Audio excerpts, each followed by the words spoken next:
Meus amados irmãos e irmãs em Cristo, alunos da ETAD e FAETAD, eu vos saúdo com a preciosa paz do Senhor. É uma alegria poder voltar a estar com os irmãos para desta vez estudarmos as lições 5 e 6 da disciplina A Epístola aos Hebreus. Depois de estudarmos os capítulos 1 e 2 desta epístola, iniciaremos nesta aula, na lição número 5, o estudo do capítulo 3 e parte do capítulo 4. A lição 5 tem como título Cristo é superior a Moisés. A introdução da lição nos lembra que o escritor aos Hebreus permanece no propósito de expor àqueles irmãos que Jesus, enquanto Filho de Deus, é superior. E aqui nós vamos mais uma vez nos valer da nomenclatura revelação progressiva, que denota a maneira como Deus se revelou, não só a Israel desde a chamada de Abraão, mas desde a queda. Deus sempre se revelou pelas mais diversas formas. Quero deixar bem claro que quando nos expressamos a respeito da revelação superior em Cristo, estamos nos reportando ao propósito eterno de Deus de se revelar de forma progressiva e crescente. Mas isso não significa de forma alguma que a revelação do Antigo Testamento ela fosse inferior. Jamais. Não se trata disso. Eu costumo dizer que Deus nunca brincou de se revelar. Aquela revelação permaneceu firme, porém com um propósito definido conforme o apóstolo Paulo se expressou ao escrever aos Gálatas, afirmando que aquela revelação, ou seja, a lei, cumpriu o seu propósito de nos levar a Cristo, assim como um tutor conduz um menor até a sua maioridade. E nessa lição veremos como Deus manifestou através dos profetas, ou se manifestou através dos profetas, inclusive por intermédio de Moisés, o principal representante dessa classe de servos de Deus. Embora esta epístola tenha sido escrita em uma época em que os judeus dedicavam um tratamento de extremo respeito por Moisés, o autor de Hebreus, no entanto, está tomando como base de sua fala um momento particular desse povo em que menosprezou a Moisés, desdenhando do descanso que Deus lhes prometeu. No manual de estudo, os irmãos têm o esboço que apresenta os 5 textos desta lição, que são: primeiro, introdução à divisão 2. Segundo, doutrina, Cristo comparado com Moisés. Terceira divisão, advertência, o repouso que Cristo oferece. Quarta divisão, advertência, o repouso que Cristo oferece. E a quinta divisão, estímulo, a palavra de Deus. Eu também sempre faço menção dos objetivos. Lembre-se que, didaticamente, eles têm um papel preponderante em qualquer estudo.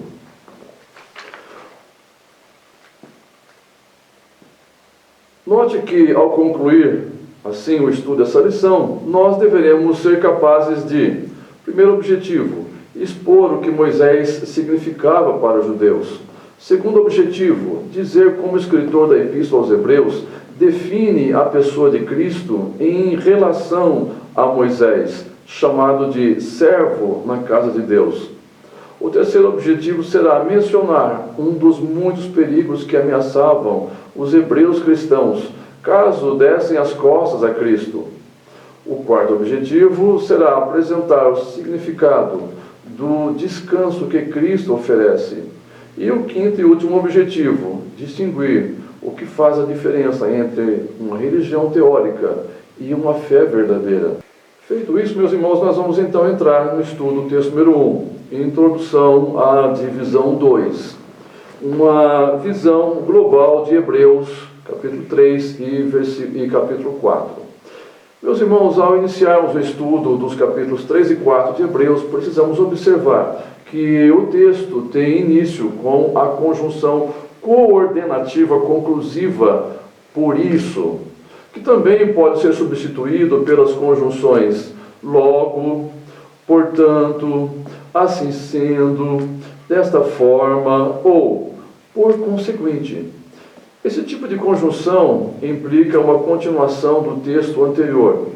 E isso significa que não podemos separar este capítulo do capítulo anterior, o capítulo 2.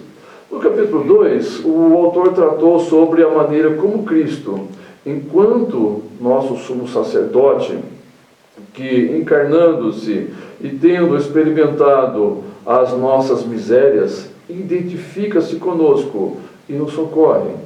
Considerando isso, esta continuidade do texto, agora no capítulo 3, mediante uma conjunção coordenativa, conclusiva, expõe esse posicionamento por parte do Senhor.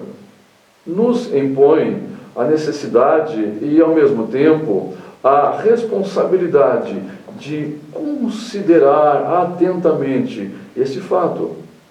O versículo 1 diz: por isso, santos irmãos, que participais da vocação celestial, considerai atentamente o apóstolo e sumo sacerdote da nossa confissão, Jesus. Este verbo grego, katanoessate, traduzido como considerai, tem o sentido de fixar a mente em determinada coisa, determinada situação. A palavra expressa atenção e observação contínuas. Meus irmãos, esse texto trata da exortação enérgica que o autor de Hebreus desenvolve nesse capítulo, mais especificamente dos versículos 7 em diante.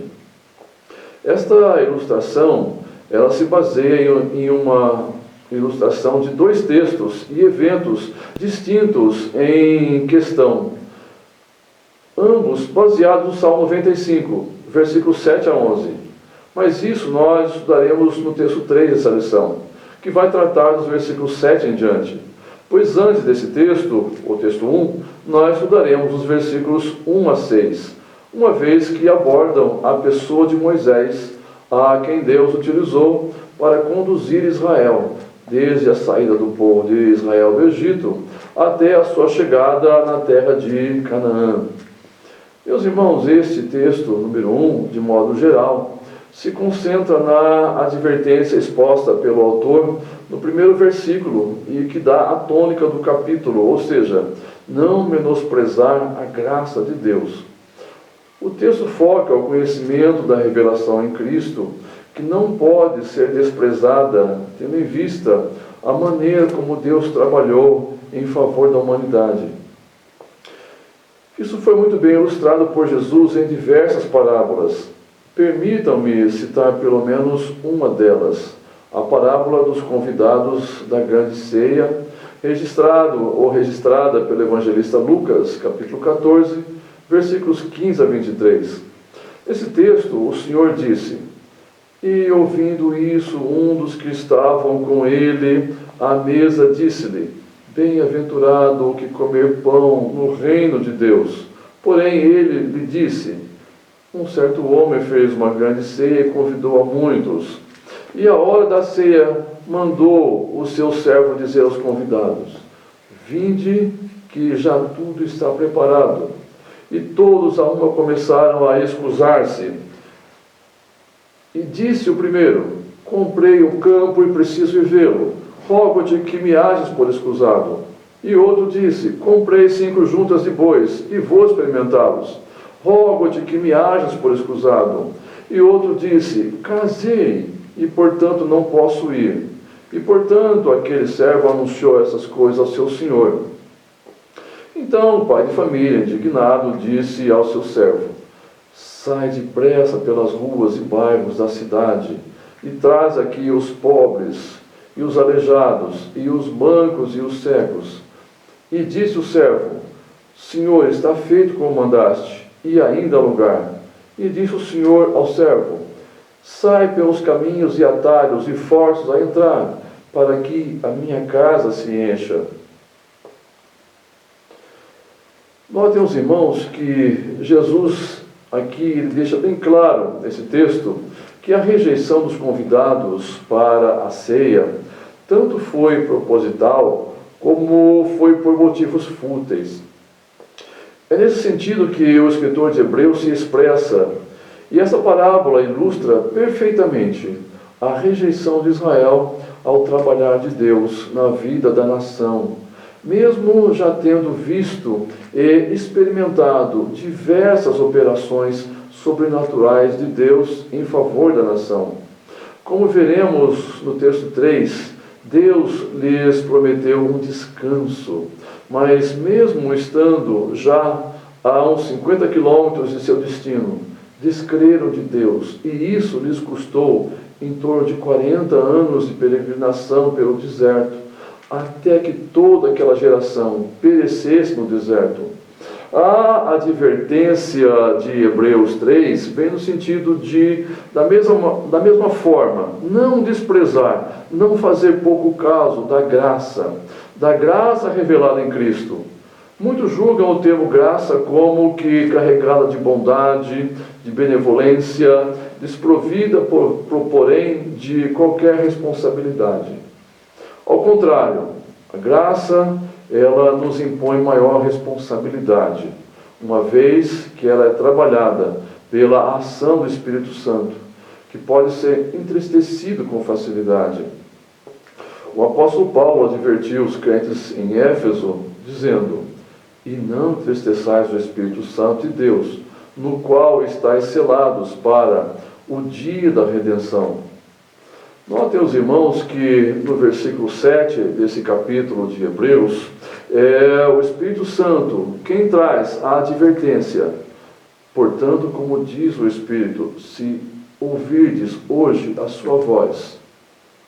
Mesma advertência foi dirigida por Jesus à igreja de Laodiceia, descrita no livro de Apocalipse, capítulo 3, versículo 20, quando o Senhor lhe disse: "Eis que estou à porta e bato.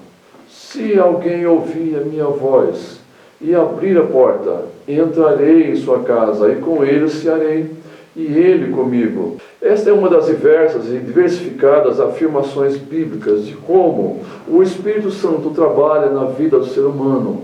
À medida que nós damos lugar para o Espírito Santo trabalhar na nossa vida, ele trabalha a nossa vida. Mas à medida em que nós rejeitamos o trabalhar, o falar do Espírito Santo a nós, ele vai se afastando até o momento em que ele não mais se comunica conosco. O texto em apreço se ocupa com a questão do chamado de Deus ao pecador, que deve ocupar uma posição de prioridade na vida deste novo crente. A valorização ou desprezo à chamada de Deus na nossa vida é o assunto que abordaremos no texto de número 3.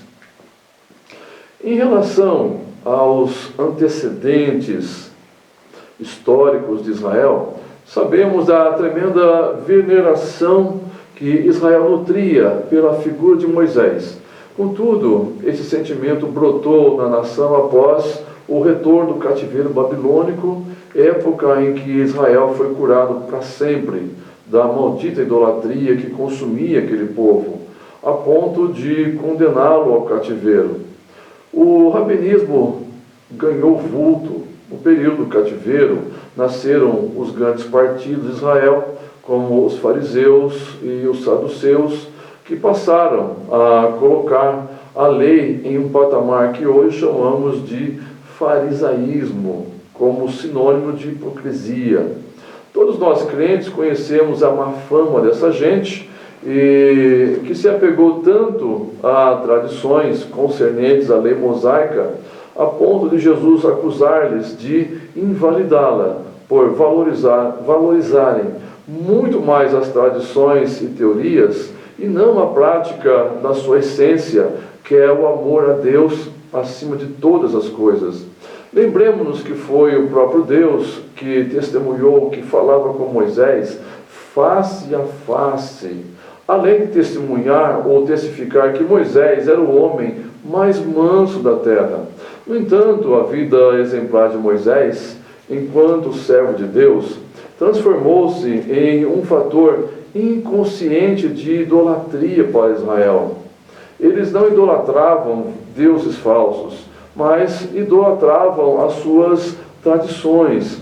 Finalizando, em se tratando do contexto do livro, Hebreus capítulo 2 nos expõe que Jesus fez-se homem para levar muitos à glória, chamando-os de irmãos, garantindo a condição desses crentes como participantes da natureza e da família de Deus. Todavia, a preocupação desse escritor, que, como vimos, parece gozar da posição de apóstolos entre eles, concentra-se em uma possível apostasia desses irmãos, a quem ele trata como santos. Daí, ele insistir para que eles considerem com muito cuidado a chamada que haviam recebido. Desprezar a chamada divina é o mesmo que rejeitar a graça misericordiosa e imensurável de Deus. Mas isso nós trataremos no texto número 3. Muito bem, meus irmãos, nós vamos então para o texto de número 2, doutrina, Cristo é superior a Moisés, no qual estudaremos o capítulo 3, versículos 1 a 6 da Epístola aos Hebreus. Meus irmãos, nesse texto nós somos estimulados a observar mais de perto o relacionamento da nação de Israel com a tradição em redor da pessoa de Moisés. Aqui nós aprendemos, ou melhor, nós precisamos entender que essa tradição mosaica nem sempre gozou do mesmo prestígio. Parece-nos que logo após a morte de Moisés, alguns fatos levaram Israel a diminuir seu apreço por ele.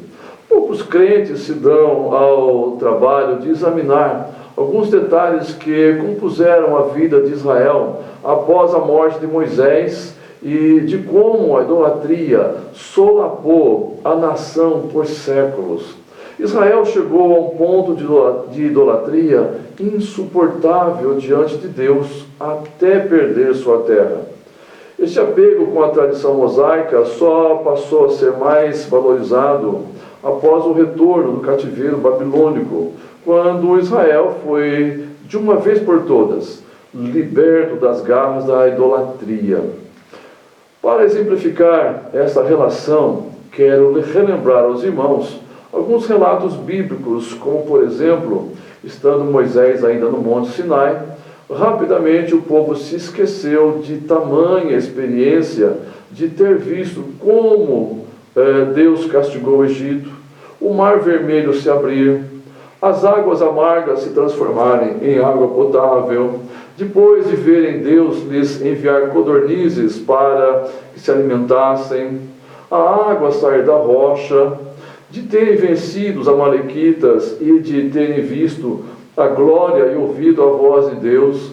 No entanto, se puseram a construir um bezerro de ouro para adoração.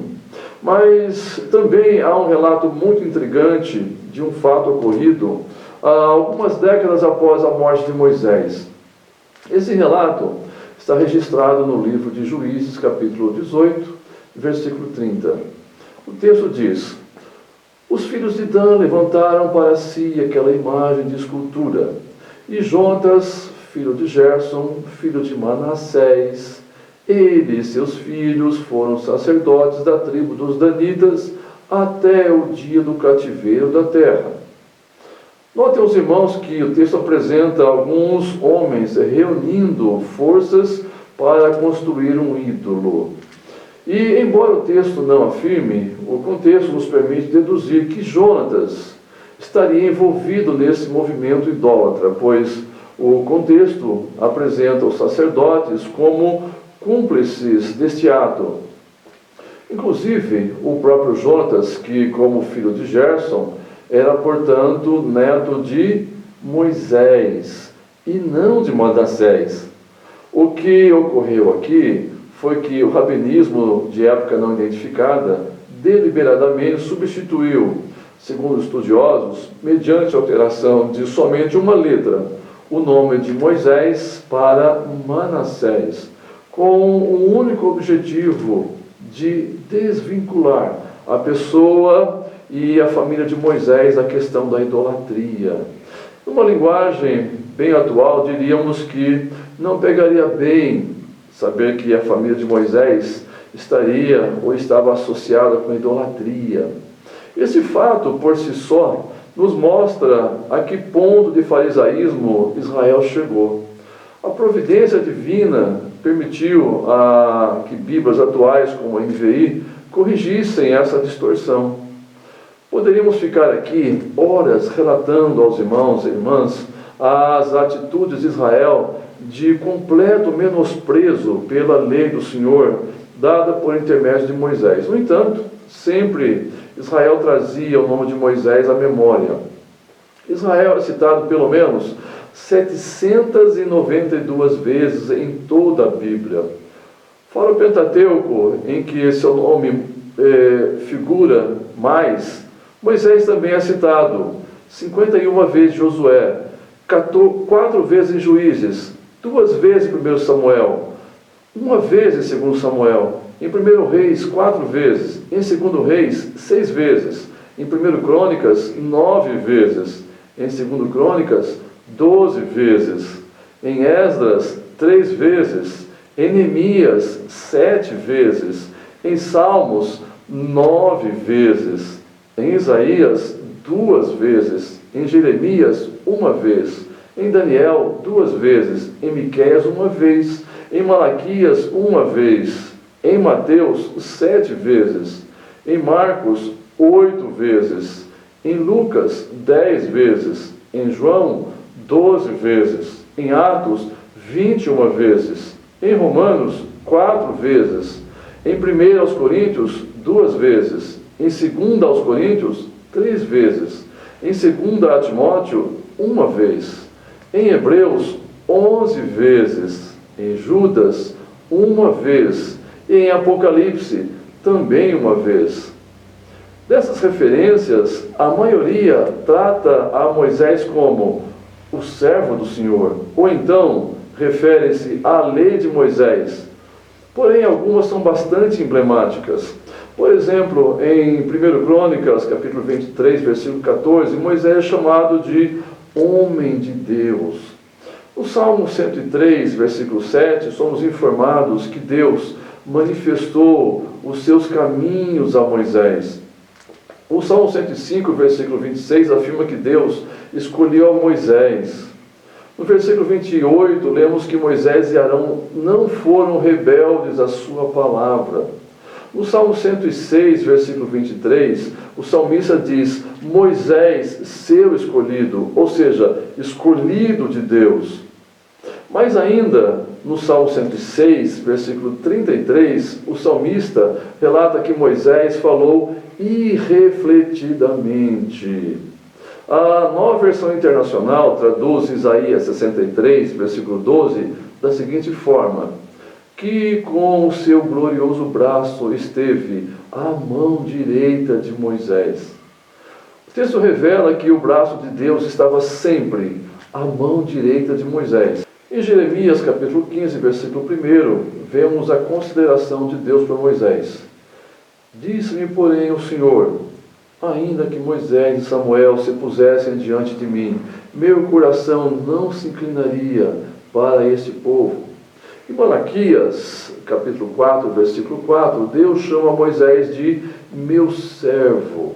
Em Mateus, capítulo 17, versículo 3, lemos que, enquanto Jesus e 3 de seus discípulos estavam no monte, lhes apareceram Moisés e Elias, falando com ele.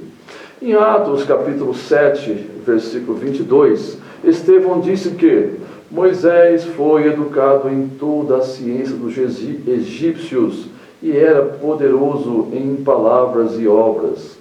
Em 2 Coríntios, capítulo 3, versículo 7, Paulo afirma que Israel não podia fitar a face de Moisés por causa da glória do seu rosto. Aqui em Hebreus, neste capítulo 3, versículo 5, o escritor disse que Moisés era fiel em toda a casa de Deus como servo. Podemos ter então uma percepção de como Moisés ocupa um lugar de destaque nas Escrituras. Contudo, o escritor aos Hebreus assinala Cristo como superior a Moisés, posto que Moisés foi tão somente servo, enquanto que Jesus é Deus eternamente. Para ilustrar a superioridade de Jesus em relação a Moisés, o autor utiliza uma metáfora de uma casa. Segundo Simão Kistemaker, o escritor usa uma ilustração a respeito da construção, um exemplo cuja validade todos reconhecem. Como sabemos, o construtor de uma casa tem maior honra do que a casa. Quando uma casa ou um prédio é erigido, as pessoas podem admirar a beleza da estrutura e dizer palavras de louvor, mas elas reservam tributo e honra para o arquiteto e para o construtor. O arquiteto e o construtor levantam-se figuradamente acima da estrutura que eles criaram. Eles serão num nível diferente. Por analogia, o autor diz que Deus é o arquiteto e Jesus é o construtor da casa de Deus. Moisés é um servo na casa de Deus. Ao fazer a comparação entre Jesus e Moisés, o autor não minimiza a obra de Moisés. A sua fidelidade não está em questão. Na verdade, a Escritura revela que Deus honrou Moisés de muitas maneiras. O próprio Deus apareceu a Moisés face a face, conforme Êxodo 33:11, e conferiu-lhe o dom de uma vida longa, para ser preciso, 120 anos. E quando Moisés morreu em Moabe, Deus o sepultou. Isso está escrito no livro de Deuteronômio, capítulo 34 e versículo 6. Mas o escritor de Hebreus está dizendo que não há comparação entre Jesus e Moisés, porque nós realmente estamos falando sobre duas categorias diferentes. Jesus constrói a casa espiritual de Deus. Moisés foi um servo fiel em toda a casa de Deus. Jesus é o fundador da casa de Deus, que tem seu começo na criação. O próprio Moisés pertence a essa família. E mais, o assento de honra à destra de Deus pertence somente a Jesus. Jesus foi honrado por Deus porque, por meio dele, Deus fez o universo, conforme já estudamos no capítulo 1, versículo 2. No versículo 4, lemos o seguinte: pois toda a casa é estabelecida por alguém, mas aquele que estabeleceu todas as coisas é Deus. Esse versículo é um comentário explanatório e pode ser colocado entre parênteses. Uma casa não cresce como uma planta. É um objeto inanimado que necessita de um construtor. Toda casa tem um construtor. A palavra casa pode ser entendida literalmente, como no versículo 3, ou pode ser usada de modo figurado para referir-se à família que vive numa casa. A ênfase no versículo 4 cai sobre a última parte da sentença. A mudança de assunto é apresentada pela conjunção mas. Deus é o construtor de tudo. Primeiro, o significado dessa cláusula parece incompatível com o contexto que fala sobre Jesus. Nós esperaríamos uma afirmação de que Jesus constrói a casa em vez do destaque abrangente de que Deus constrói tudo. É claro que ninguém discute a verdade dessa declaração e ela dirige nossa atenção para a soberania de Deus. O autor de Hebreus até aqui mostrou que não faz uma clara distinção entre Deus e o Filho. Antes, ele ensina que Deus trabalha por meio do Filho. Por exemplo, na criação, Hebreus 1 e 2. Também Deus aperfeiçoou Jesus mediante o sofrimento, conforme Hebreus 2 e 10. Deus o Pai, então, constrói tudo por meio de seu Filho. E porque Cristo constrói a casa de Deus, ele é digno de maior honra do que Moisés. Nesta mesma página, temos um subtópico intitulado 4 palavras-chave. Meus irmãos, nosso manual de estudo destaca 4 palavras deste texto de Hebreus que carecem de uma atenção maior, que são vocação, apóstolo, sumo sacerdote e casa. O primeiro termo refere-se à palavra grega klesis, traduzida como vocação, que é uma conjugação do verbo grego kaleo, que significa chamar. Assumindo, portanto, aqui em Hebreus, o sentido de um chamado, uma convocação.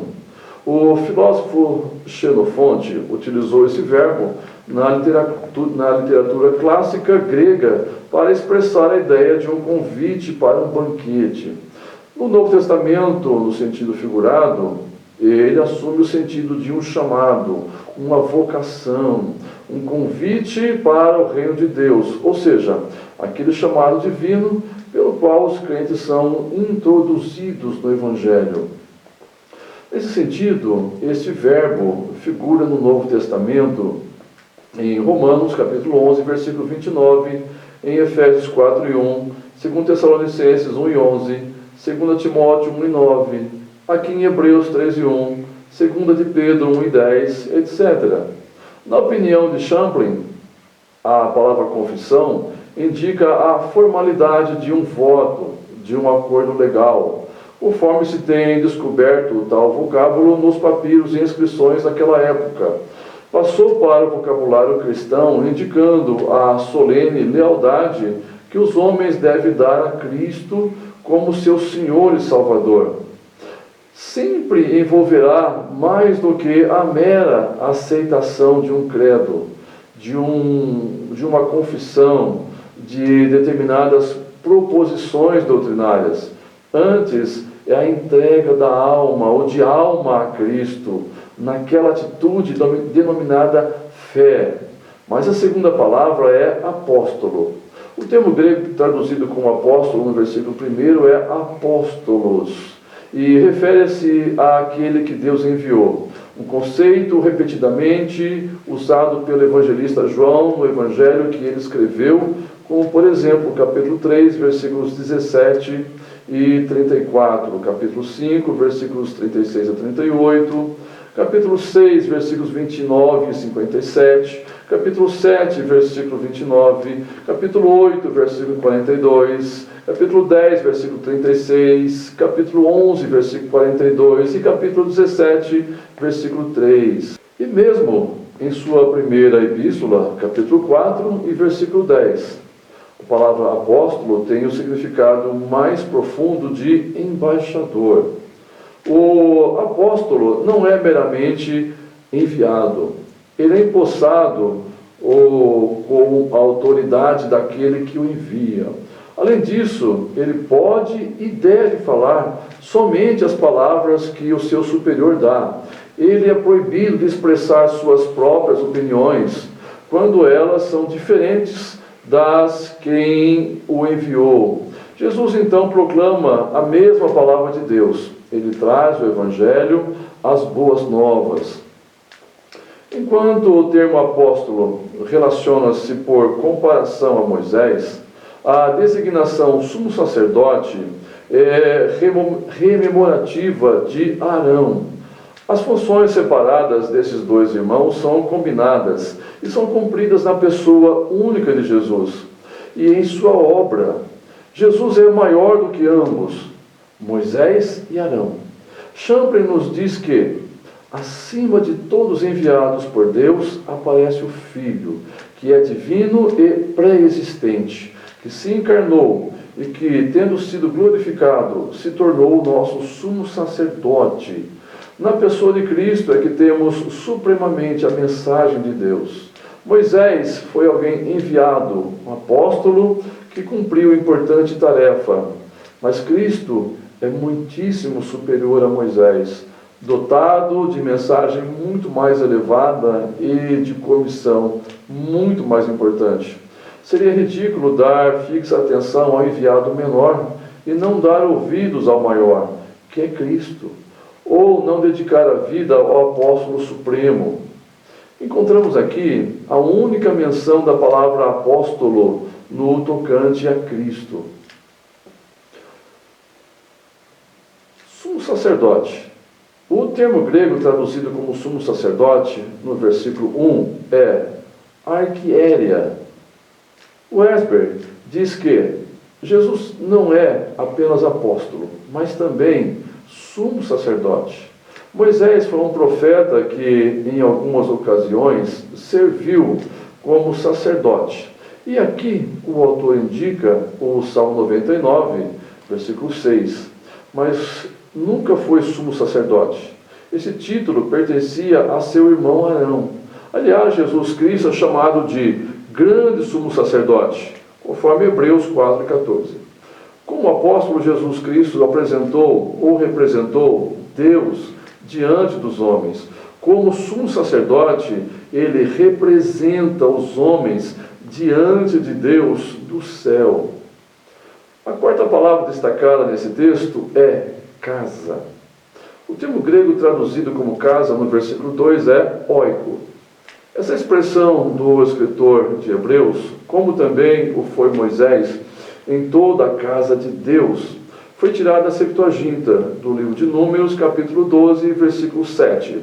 Texto em que Moisés foi exaltado como o único por quem Deus falava boca a boca, e não de modo indireto. A casa de Deus, como veremos no versículo 6, em que a mesma passagem é citada de novo, não deve ser entendida em sentido literal, nem mesmo no sentido de templo material.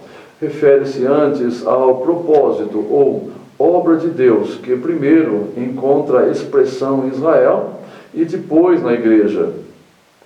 Meus irmãos, concluído o estudo do texto número 2, nós passaremos então para o estudo do texto número 3, cujo título é Advertência: não abandonem o repouso que Cristo oferece, que tratará do texto dos versículos 7 a 19 do capítulo 3 de Hebreus. O primeiro subtópico aqui é primeira parte.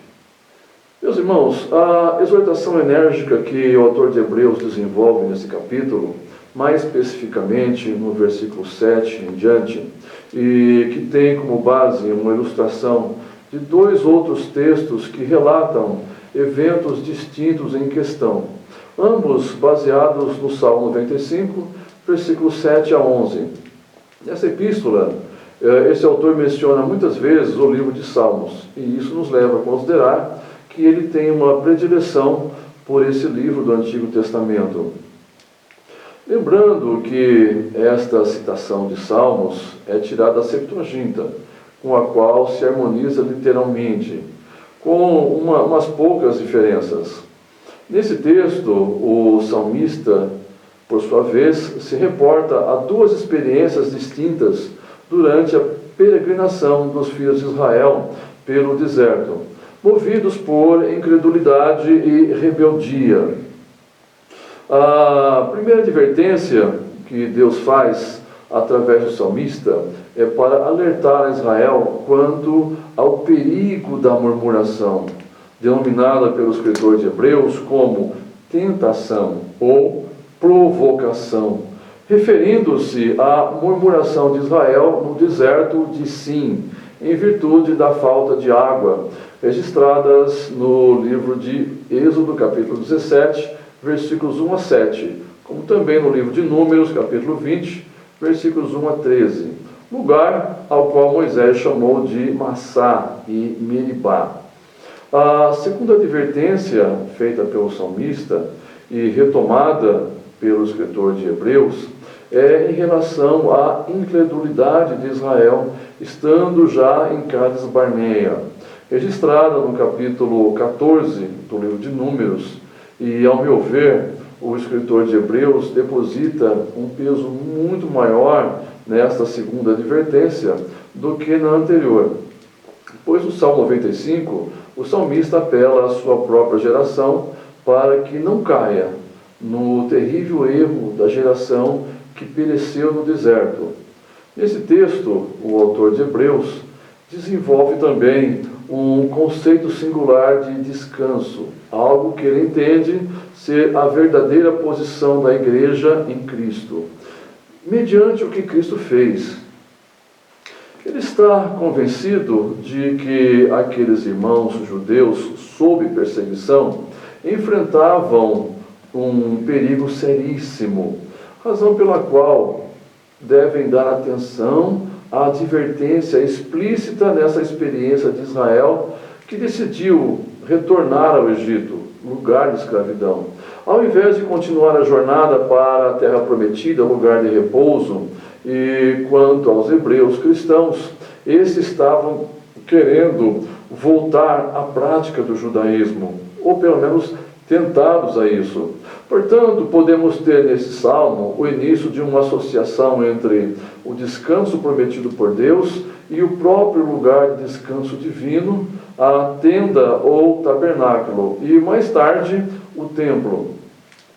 O clímax da passagem está nas palavras: "E disse, e assim jurei", versículos 10 e 11.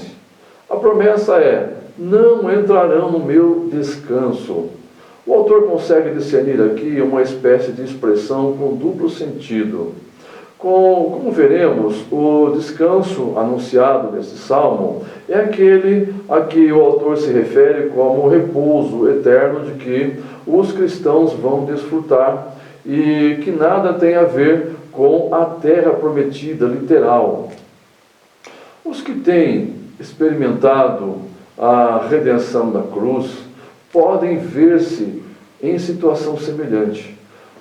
A base de toda tipologia chama-se analogia, isto é, semelhança de padrão entre o passado e o presente. Esse método de advertir os leitores é muito mais poderoso do que qualquer outro que o autor tenha empregado. O ponto central da citação fica de pronto evidente nas palavras: "Vede, irmãos". Deve-se evitar a todo custo o coração perverso da incredulidade. A palavra coração se repete nos versículos 8 e 10, nos quais é descrito como tendo sido endurecido e extraviado. Um coração assim conduz à apostasia, fazendo que a pessoa se afaste do Deus vivo. O que está em evidência nessa linguagem forte, através do verbo to apostenai, traduzido aqui por apostatar, é uma rebelião deliberada, proposital, contra a verdade e, portanto, contra Deus. O adjetivo vivo diz respeito ao caráter dinâmico de Deus, que de maneira alguma deixará passar despercebida tal ação da parte de seus filhos.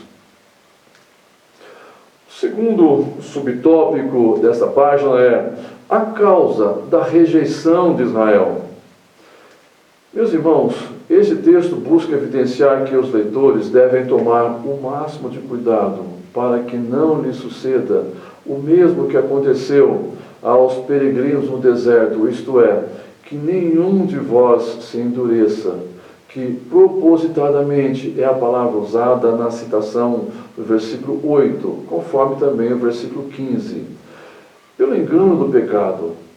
Portanto, meus irmãos, fica bem claro que o fracasso dos israelitas, expresso no fato de não poder literalmente entrar na terra e no descanso, foi por causa da incredulidade. A palavra incredulidade aqui não implica tanto dúvida de ordem intelectual, quanto principalmente infidelidade deliberada. O autor da carta evidencia a perspectiva de que a incredulidade e a infidelidade são inseparáveis. A incredulidade e a infidelidade de Israel não podiam ser desculpadas porque os israelitas haviam recebido abundantes provas da realidade e do amor de Deus, conforme verificaremos no capítulo 4, versículo 2.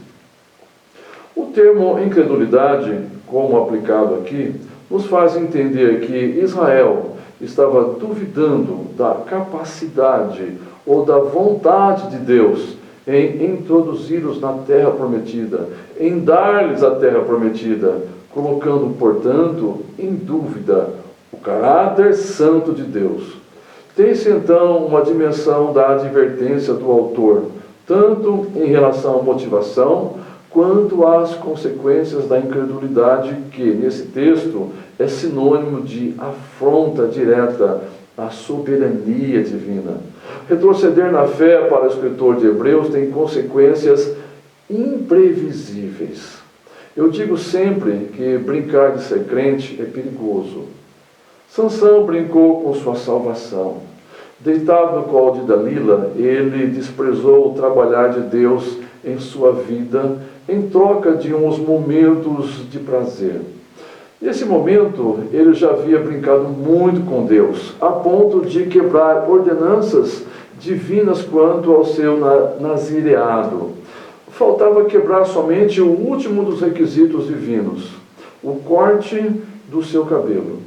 Encostando a cabeça de Sansão em seu colo, Dalila lhe disse pela primeira vez: declara-me, peço-te, em que consiste a tua grande força e com que poderia ser amarrado para te poderem afligir.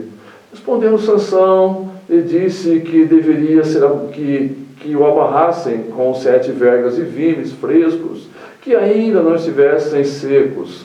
A Bíblia relata que os príncipes, os filisteus, lhe trouxeram 7 vergas de vimes frescos, que ainda não estavam secos, e amarraram a Sansão, amarraram as suas mãos.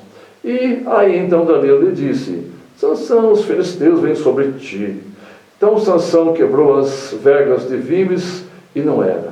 Pela segunda vez Dalila disse a Sansão: eis que zombaste de mim e me disseste mentiras. Ora, declara-me agora com que poderia ser amarrado. E ele disse desta vez que deveria ser amarrado fortemente com cordas novas, que ainda não houvessem sido usadas. Desta forma, se enfraqueceria e seria como qualquer outro homem. Então Dalila tomou cordas novas, amarrou a Sansão com elas, e quando ele lhe disse que os filisteus, quando ela lhe disse que os filisteus estavam ali, Sansão fez como da primeira vez, quebrou as cordas de seus braços como a um fio, e não era. Segunda vez, e vieram a terceira e também não era. Pela quarta vez, tomou Dalila a tentá-lo sobre o mesmo assunto, buscando derrotá-lo. Você não me ama, já 3 vezes você zombou de mim, e ainda não me declarou em que consiste a tua força. E a Bíblia relata que ela importunava a Sansão todos os dias com as mesmas palavras, até descobrir o seu coração. O coração de Sansão foi revelado, o seu segredo foi revelado, ou seja, nunca havia passado navalha na sua cabeça, visto ser nazireu de Deus, desde o ventre da sua mãe. Nesse ato, Sansão revelou a sua condição espiritual, estava em pleno fracasso. Dalila, chamando o homem, rapou-lhe as 7 tranças do cabelo, sua cabeça, e a Bíblia relata que começou a afligi-lo, e retirou-se dele a sua força. E Dalila lhe disse: os filisteus vêm sobre ti, Sansão. E despertou ele do seu sono, e a Bíblia nos revela que Sansão disse: vai ser como das outras vezes, 1, 2, 3, e já não era. E a Bíblia acrescenta as tristes palavras: porque Sansão não sabia que o Senhor já tinha se retirado dele. Então os filisteus pegaram nele e amarraram-lhe os olhos e fizeram descer a Gaza, e amarraram a Sansão com 2 cadeias de bronze, passando então Sansão a girar um moinho no cárcere. Meus irmãos, que preço alto pagou esse moço por brincar com as coisas de Deus. Custou-lhe os olhos e depois a vida. Que preço alto! Paulo nos adverte: e não entristeçais o Espírito Santo de Deus, no qual estáis selados para o dia da redenção. No Antigo Testamento, muitas coisas são chamadas de santíssimas, mas no Novo Testamento, o único elemento classificado como santíssimo é a fé. O apóstolo Judas insiste: vós, porém, amados, edificai-vos na santíssima fé que tendes, orando no Espírito Santo. Então é nesse sentido que o autor de Hebreus adverte aqueles irmãos para que não brincassem com a manutenção de sua fé. E com isso, creio que já abordamos, inclusive, o último subtópico, que é o processo do endurecimento. Meus irmãos, lembremos-nos do que disse o apóstolo Paulo na Epístola aos Romanos, capítulo 12 e versículo 11. Não sejais vagarosos no cuidado, sede fervorosos no Espírito, servindo ao Senhor. Aqui há um contraste entre o descuido e o fervor. Ambas são antagônicos, pelo que entendemos que a vagarosidade ou descuido ou negligência na vida cristã gera o esfriamento espiritual. E Paulo nos aconselha que o antídoto para a perda do fervor é a busca diligente do fervor. E aqui o escritor aos Hebreus está construindo o pensamento que, se o crente não nutrir devoção, sede pela vida espiritual, essa estagnação, muito provavelmente, resultará em endurecimento do seu coração. Muitos pais não perceberam, Bem, mas a esquerda irmãos, tentou então destruir a educação conservadora. E muitos deles só notarão os perigos do globalismo e do esquerdismo quando for tarde demais. Aparentemente, o Brasil venceu o risco de se tornar uma ditadura comunista. Mas o desafio de educar nossos filhos fora do alcance de mentes diabólicas nunca foi tão urgente. Os vários esquerdistas que governaram o Brasil nos fizeram sentir incapazes, isolados e sem condições de reagir, ainda que nós, os conservadores, fôssemos e somos a maioria do povo brasileiro. Por isso, a sua família precisa ler o Guia Conservador da Família Brasileira, escrito para auxiliar os pais que desejam ver cumpridos nas vidas de seus filhos e da nação brasileira os propósitos de Deus.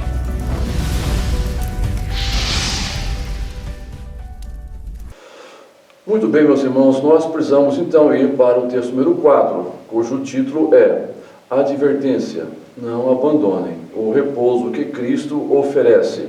Texto este baseado nos versículos 1 a 11 do capítulo 4 da Epístola aos Hebreus. Meus irmãos, nesse texto nós temos 4 subtópicos que formam uma sequência no desenvolvimento do raciocínio a respeito do descanso prometido por Jesus ao crente. O primeiro subtópico que nós temos aqui é, segunda parte. O segundo, a ideia de repouso no Antigo Testamento. O terceiro, o que esse repouso não é. E o quarto, o que este descanso é. Eu quero ler esse texto bíblico aos irmãos, e ele diz: temamos, portanto, que, sendo-nos deixada a promessa de entrar no descanso de Deus, suceda parecer que algum de vós tenha falhado, porque também a nós foram anunciadas as boas novas, como se deu com eles. Mas a palavra que ouviram não lhes aproveitou, visto não ter sido acompanhada pela fé naqueles que a ouviram. Nós, porém, que cremos, entramos no descanso, conforme Deus tem dito: assim jurei na minha ira, não entrarão no meu descanso. Embora certamente as obras estivessem concluídas desde a fundação do mundo, porque em certo lugar assim disse, no tocante ao 7º dia: e descansou Deus no 7º dia de todas as obras que fizera. E novamente, no mesmo lugar: não entrarão no meu descanso. Visto, portanto, que resta entrarem alguns nele, e que, por causa da desobediência, não entraram aqueles aos quais anteriormente foram anunciadas as boas novas. De novo, determina certo dia, hoje, falando por Davi, muito tempo depois, segundo antes fora declarado: hoje, se ouvirdes a sua voz, não endureçais o vosso coração. Ora, se Josué lhes houvesse dado descanso, não falaria posteriormente a respeito de outro dia. Portanto, resta um repouso para o povo de Deus, porque aquele que entrou no descanso de Deus, também ele mesmo descansou das suas obras, com Deus das suas. Esforcemo-nos, pois, por entrar naquele descanso, a fim de que ninguém caia, segundo o mesmo exemplo de desobediência. Meus irmãos, o autor desse texto é um pastor que, com interesse, luta pelo bem-estar espiritual do seu rebanho. Ele não quer ver nenhum membro da igreja cair no mesmo pecado, isto é, a descrença que fora demonstrada pelos israelitas que morreram no deserto. O autor é um pastor, se assim podemos dizer, que cuida de cada ovelha de seu rebanho. Mas o escritor não é o único na igreja a cuidar dos membros da congregação. Ele exorta os destinatários da sua epístola a serem igualmente interessados no bem-estar dos membros. Notem, os irmãos, que ele usa o verbo na primeira pessoa do plural, temamos. Ele compartilha suas preocupações pastorais com todos os membros. Todos são responsáveis pelo bem-estar comum da igreja. Eu chamo a atenção dos irmãos para a palavra portanto.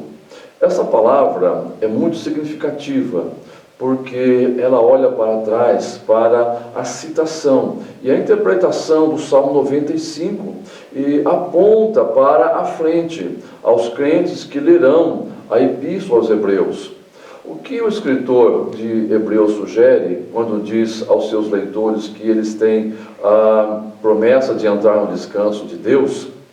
A resposta deve ser que a ideia de descanso tem um significado muito maior, porque quando a palavra descanso foi usada pela primeira vez, ela referia-se à entrada em Canaã. O conceito incluía o descanso dos israelitas da perturbação dos inimigos dos países vizinhos. Espiritualmente, refere-se à vida abençoada, que é passada em harmonia com a lei de Deus. Quando Davi falou de descanso, ele vivia em segurança em seu palácio, em Jerusalém. Para os receptores dessa epístola, o termo descanso tinha um significado diferente, um significado espiritual.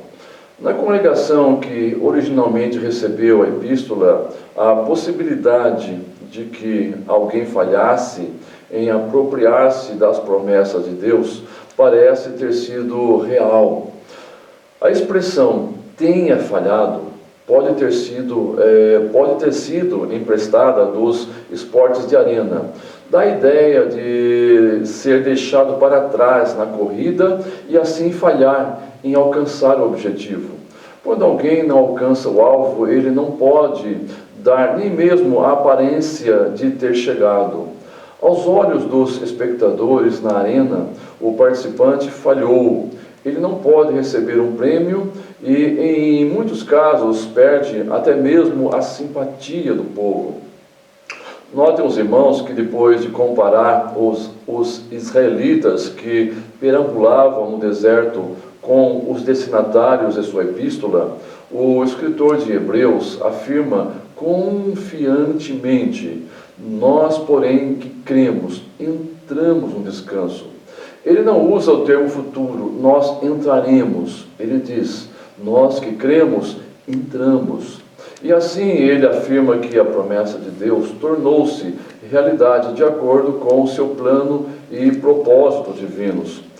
No momento, em princípio, mas não ainda em total realização, nós estamos entrando nesse descanso.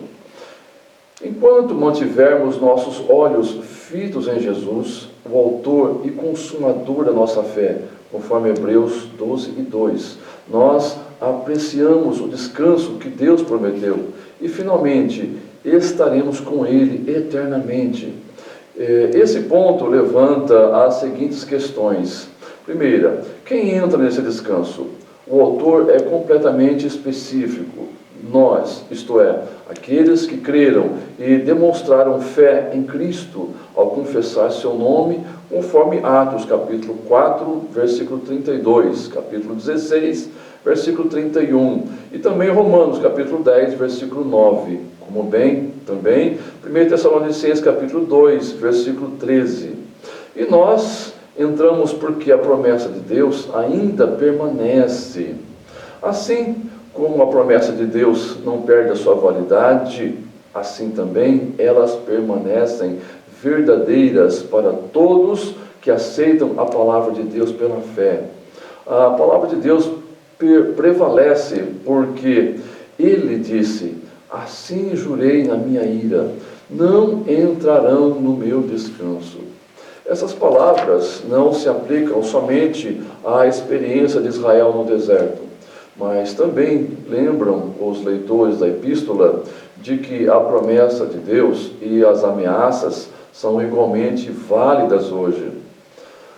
Na força combinada das duas passagens do Antigo Testamento, uma do Salmo 95 e uma de Gênesis 2:2, o autor conclui que somente as pessoas que creem entram no descanso de Deus. Esse descanso, com certeza, se tornou uma realidade para o crente. Os descrentes não têm acesso ao descanso que Deus fornece, pois, ao menosprezarem a palavra de Deus, eles desprezaram o privilégio de entrar em seu descanso. O que Canaã representa para nós cristãos hoje? Representa a nossa herança espiritual em Cristo. Poderemos citar, por exemplo, a Epístola aos Efésios, capítulo 1, versículos 3, 11, 15 a 23. Infelizmente, alguns hinos e corinhos usam Canaã como um retrato do céu. Mas, uma vez que Canaã foi um lugar de batalhas e até mesmo de derrotas, não se trata de uma ilustração muito apropriada do céu. Israel teve de cruzar o rio pela fé. Isto é uma imagem do cristão ao morrer para si mesmo e para o mundo. Veja, por exemplo, a Epístola aos Romanos, capítulo 6. Mas Israel teve que entrar ou tomar posse de sua herança pela fé. Precisaram dar um passo de fé e se apropriar da promessa da mesma forma que o cristão de hoje deve fazer, conforme Josué capítulo 1, versículo 3. Considerando o contexto histórico de Israel, dá para compreender melhor uma das palavras-chave dessa sessão, que é descanso, conforme Hebreus capítulo 3, versículos 11, 18, e o capítulo 4, versículos 3 a 5, 8 a 11. O autor menciona dois tipos diferentes de descanso, encontrados na história do Antigo Testamento. O primeiro descanso é o descanso de Deus, no sétimo dia, quando ele concluiu as suas atividades criadoras, conforme Gênesis capítulo 2, versículo 2. E aqui, na Epístola aos Hebreus, capítulo 4 e versículo 4. O segundo descanso é o descanso de Israel em Canaã, conforme verificamos no livro de Deuteronômio, capítulo 12, versículo 9, bem como no livro de Josué, capítulo 21, versículos 43 a 45, e aqui em Hebreus, capítulo 3 e versículo 11. No entanto, o autor encontra nesses descansos ilustrações das experiências espirituais dos cristãos de hoje. O descanso no sétimo dia é um retrato do descanso em Cristo por meio da salvação, conforme lemos em Hebreus capítulo 4, versículo 3. Em Mateus capítulo 11, versículos 28 e 29, Jesus diz: vinde a mim todos que estáis cansados e oprimidos, e eu vos aliviarei. Tomai sobre vós o meu jugo e aprendei de mim, que sou manso e humilde de coração, e encontrareis descanso para a vossa alma. A Epístola aos Hebreus explica claramente que descanso é este que Cristo oferece. Segundo o autor, esse descanso é o cessar das lutas empreendidas pelo homem, visando a merecer a salvação. É a aceitação da obra de Cristo como alternativa única para a salvação. O descanso em Canaã retrata o descanso presente, quando tomamos posse de nossa herança em Cristo, conforme estudaremos a seguir no capítulo 4, versículos 11 a 13. O primeiro é o descanso da salvação, o segundo é o descanso da submissão. No entanto, é discutido um terceiro descanso, o descanso futuro, que todos os cristãos gozarão com Deus. Portanto, resta um repouso para o povo de Deus, conforme Hebreus capítulo 4, versículo 9. O termo usado aqui para descanso é a palavra grega sabatismos, uma observação do Shabat. E esta é a única passagem do Novo Testamento em que esse termo é usado. A entrada dos santos no céu será como participar do grande descanso sabático de Deus, depois de concluídos todos os trabalhos e batalhas. Em Apocalipse capítulo 14, versículo 13, nós lemos: "E ouvi uma voz do céu que me dizia: escreve, bem-aventurados os mortos que desde agora morrem no Senhor. Sim, diz o Espírito, para que descansem dos seus trabalhos, as suas obras o sigam." Assim sendo, podemos organizar esses descansos da seguinte forma: no passado, o descanso de Deus no sábado, o descanso de Israel em Canaã; no presente, o descanso da salvação, o descanso da submissão, ou seja, da vitória do crente em Cristo; e no futuro, o descanso no céu. Terminando o estudo desse texto, nós iremos então para o texto de número 5, cujo título é Estímulo. Considerem a palavra de Deus, viva e eficaz. E estudaremos agora os versículos 12 e 13 do capítulo 4.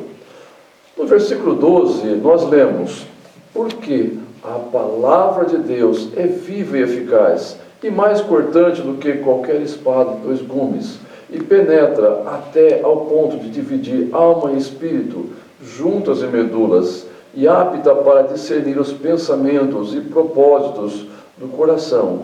Hebreus 4 e 12. Meus irmãos, esse texto, ele retoma o fator da falta de conhecimento da palavra de Deus por parte daqueles irmãos a quem esse escritor se dirige. A preocupação dele volta-se para o despreparo dos seus leitores em relação ao manuseio das Escrituras. E nesse momento em que eles precisavam tomar posse do descanso de Deus, eles também necessitavam de um meio eficaz para alcançar esse objetivo. A promessa de descanso traz consigo uma enorme responsabilidade para o povo de Deus, que deve estar atento para não se permitir cair no mesmo exemplo de desobediência, a semelhança de Israel, por ocasião da provocação, conforme descrito no versículo 11. Somente estando alicerçados sobre a fortaleza da bendita palavra de Deus, aqueles irmãos a quem esse escritor chama de santos, eles conseguiriam vencer a turbulência pela qual eles estavam atravessando.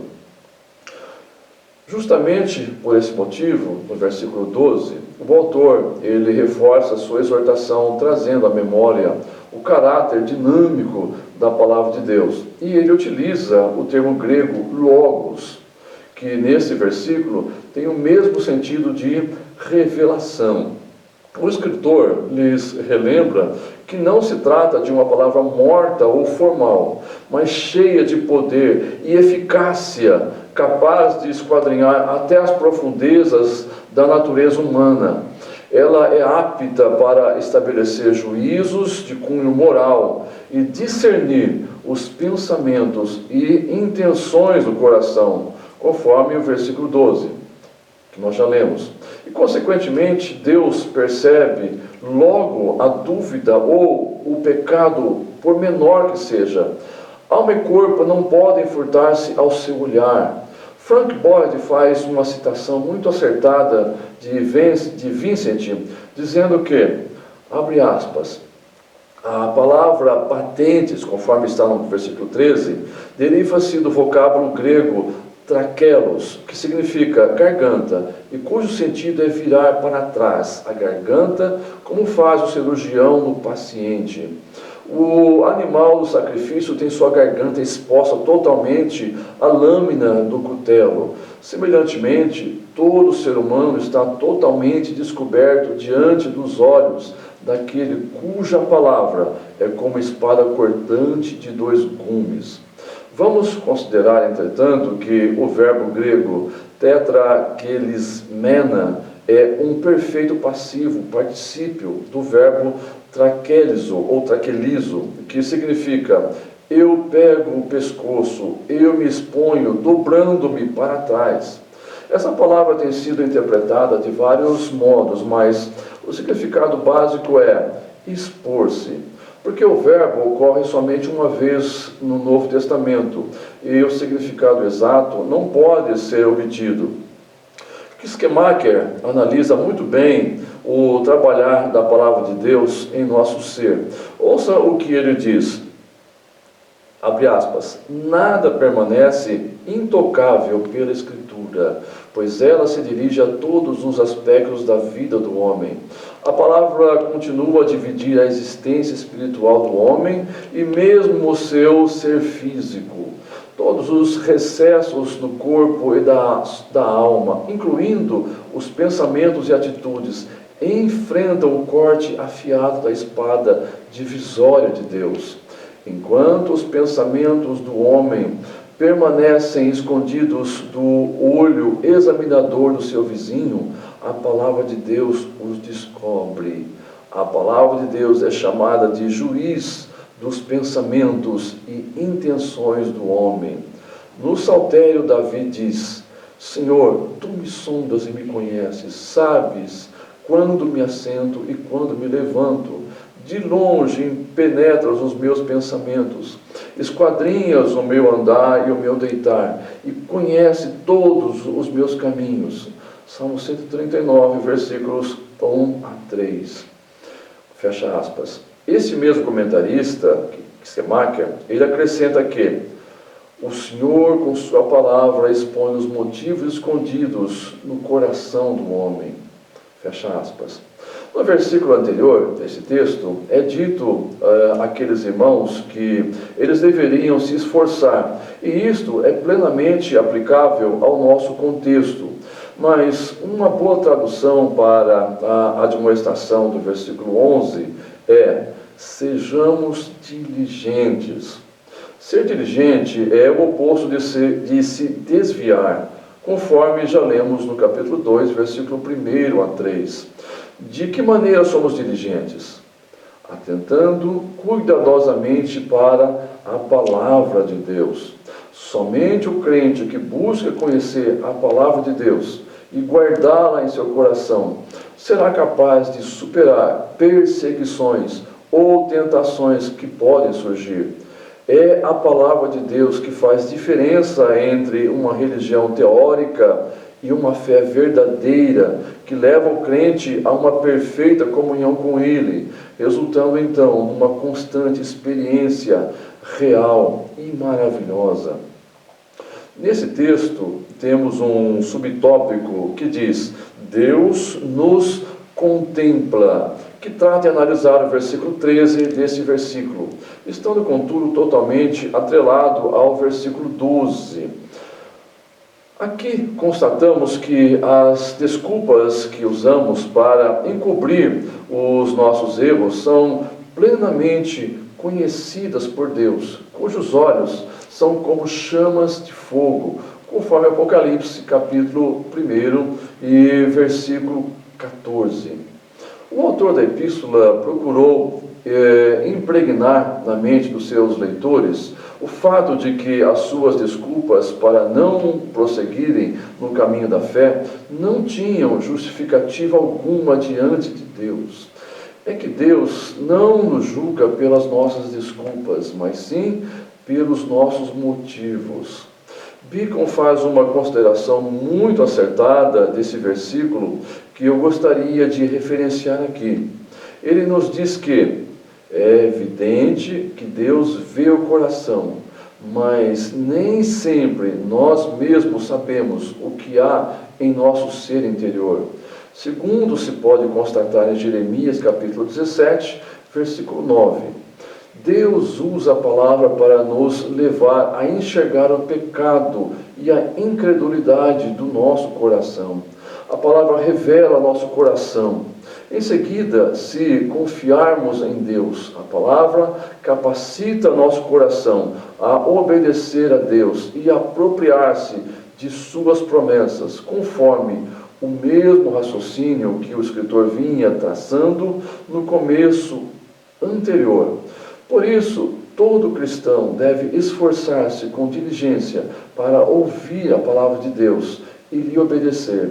Na palavra vemos Deus e também descobrimos como Ele nos vê. Essa experiência nos permite ser honestos com Deus, confiar em Sua vontade e obedecer a Ele.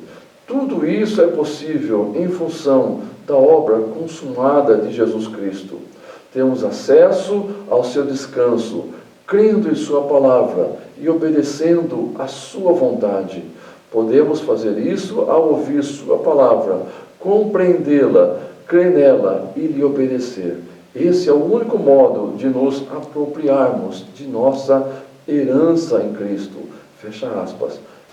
Kistemaker, mais uma vez, é muito preciso quando ele se expressa da seguinte maneira, abre aspas, a ênfase em capítulo 14, versículos 12 e 13, muda da palavra de Deus para o próprio Deus. Se a palavra de Deus descobre tudo, então se segue que o próprio Deus está totalmente ciente de todas as coisas. É, portanto, impossível para o homem esconder seus motivos pecaminosos nos cantos escuros do seu coração. Deus sabe, Ele vê tudo, mesmo a escuridão é como a luz para Ele, conforme o Salmo 139, versículo 12. Além disso, o passado, o presente e o futuro são como uma só coisa para Deus. Estamos ligados ao tempo e ao espaço. Deus habita na eternidade e transcende a tudo que Ele fez em sua grande criação. Ele criou as magnificentes constelações no espaço e colocou as estrelas em seu lugar. Ele também criou a pequenina aranha, que rapidamente forma sua teia. Se então seu olho está no pardal, não sabe ele das intenções escondidas do homem? Antes que abramos nossa boca para falar, Deus já sabe. Se nós permanecemos em silêncio, Ele discerne. Nenhuma criatura está escondida da vista de Deus, porque com Deus tudo está na luz, não há trevas.